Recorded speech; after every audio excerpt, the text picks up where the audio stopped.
Alors l'ange la quitta. Acclamons la parole de Dieu. Louange à toi, Seigneur Jésus.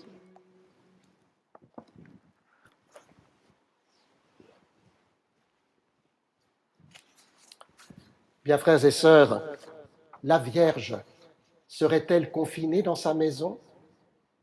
On nous présente souvent dans l'iconographie la Vierge en prière, chez elle, lorsque l'ange vient la visiter pour lui annoncer une nouvelle qui va la bouleverser et ouvrir au monde le chemin du salut par le Christ. La Vierge serait-elle confinée? En ces temps difficiles qui sont les nôtres, son positionnement va éclairer notre propre foi. Car si elle est confinée dans sa maison, son cœur, lui, n'est pas confiné. Si elle est enfermée chez elle, Dieu vient lui parler au cœur. Alors reprenons les différentes étapes de la réponse de Marie à l'ange, afin qu'en ce jour, où nous voulons manifester publiquement notre foi par les cloches dans les églises de notre pays qui vont sonner bientôt à 19h30 et par des lumières que nous sommes invités à mettre à nos fenêtres, nous puissions être fortifiés par la foi de Marie.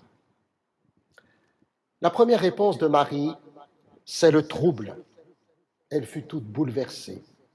Et c'est la réflexion. Elle se demandait ce que pouvait signifier cette salutation. Marie est troublée, mais elle n'a pas de crainte. Elle cherche à comprendre. On dit souvent que la peur est mauvaise conseillère. En ces temps troublés, nous pouvons demander à la Vierge Marie qu'elle mette dans nos troubles actuels de la sérénité, que ce soit pour le personnel soignant, les malades, les mourants qui sont seuls, les familles. Que ce soit également le cas dans nos appartements, nos maisons où nous sommes confinés. Nous n'avons pas beaucoup de recul par rapport à ce que nous vivons actuellement, mais Marie, face à l'inouï, maintient sa maîtrise d'elle-même.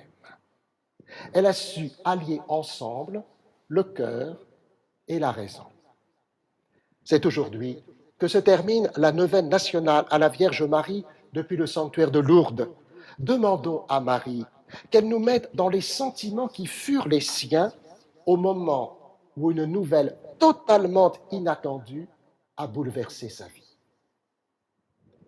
La seconde réponse de Marie, c'est une question. Comment cela va-t-il se faire? Voilà une question bien légitime qui contraste d'ailleurs avec celle de Zacharie, celle que Zacharie dit à l'ange au temple de Jérusalem lorsqu'il apprend que sa femme âgée est enceinte. Il dit: comment vais-je savoir que cela arrivera? Oh, il est bien légitime de vouloir savoir. Or, notre condition humaine nous met toujours devant l'incertitude en ce qui concerne l'avenir. Nous le voyons bien aujourd'hui, le monde croyait avoir pu tout maîtriser et on se rend compte que notre maîtrise du savoir ne suffit pas. Marie, elle, ne doute pas devant l'annonce de l'ange. Elle ne pose pas de questions sur le quoi, mais sur le comment. En effet, elle ne voit pas de chemin qui lui permette de devenir mère du Messie à la manière humaine. C'est bien ce que l'ange lui confirme. Elle ne sera pas mère à la manière normale. L'Esprit Saint viendra sur toi, lui dit l'ange. La troisième réponse de Marie, c'est évidemment son oui. Voici la servante du Seigneur, que tout m'advienne selon ta parole. Voici venu le moment de l'obéissance libre et humble de Marie. À tel point que saint Bernard de Clairvaux, par exemple, a pu écrire « Dieu a besoin de la liberté de l'homme pour entrer dans le monde ». On peut donc dire que Marie devient mère par son oui. À travers son obéissance, la parole est entrée en elle. Que tout m'advienne selon ta parole. Alors, Marie est devenue féconde. Le Verbe s'est fait chair chanterons-nous à Noël dans exactement 9 mois. Le chemin de Marie à l'Annonciation peut donc nous aider, frères et sœurs, à vivre ce temps de confinement pour éviter la propagation du coronavirus.